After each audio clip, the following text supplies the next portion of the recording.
భగవద్గీత 18వ అధ్యాయము మోక్ష సన్యాస యోగము. జీవితం మార్చే ఒక్క రహస్యం చెప్పన, విడిచిపెట్టడం అనేది ఓటమి కాదు, అది విముక్తి. మనిషి జీవితంలో ఇద్దరు ఉంటారు. పట్టుకొని బతికే వ్యక్తి ఒకరైతే వదులుకొని ఎదిగేవారు ఇంకొకరు. భగవద్గీతలోని ఈ అధ్యాయం మనకు ఒక గొప్ప నిజాన్ని చెబుతుంది. మనకు ఉన్న బంధం వస్తువులతో కాదు, భ్రమలతో అంటూ. ఏ పని చేస్తే ఇతరుల చెప్పట్ల కోసమో భయంతోనో చేస్తామో అది బంధం. అలా కాకుండా కర్తవ్యంతో చేస్తే అది విముక్తి. తెలివైన వాడు నేనే చేస్తున్నాను అని అనుకోడు. ఎందుకంటే పని జరుగుతుంది మన ద్వారానే కానీ మన వల్ల కాదు. ప్రాణం, శ్వాస, చేతులు, జ్ఞానం ఇవే పని చేస్తాయి. మన పాత్ర సాక్షిగా ఉండడం.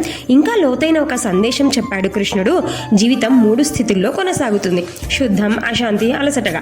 మన ఆలోచన, మన పని, మన నిర్ణయం ఇవన్నీ ఈ 3 గుణాల ప్రభావంతో ఉంటాయి. కానీ ఆ గుణాలకి లొంగని మనసే మోక్షం. గీత చెబుతుంది, అన్నీ నాపైనే వదిలేయి అంటున్నాడు భగవంతుడు అంటూ. భయపడకు అంటూ. ఇది ఒక మాట కాదు, ఇది బంధానికి ముగింపు, అందరికీ అంతిమ శాంతి.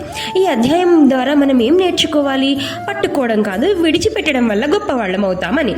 పనిని వదిలేయొద్దు, పనిపై బంధాన్ని వదిలేయి. దేవుడిపై నమ్మకం ఉంచు. ప్రయత్నం నీది, ఫలితం ఆయనదే. చివరిగా ఒక్క మాట గుర్తుంచుకోవాలి: వదిలేయడం అనేది పారిపోవడం కాదు, భారంగా ఉన్నదాన్ని దించుకొని విజయం వైపు, మోక్షం వైపు అడుగేయడం. నచ్చితే నాలో భయం కన్నా విశ్వాసం ఎక్కువ అని అనుకోండి. కామెంట్ చేయండి కృష్ణార్పణమస్తు అని. శ్రీకృష్ణార్పణమస్తు.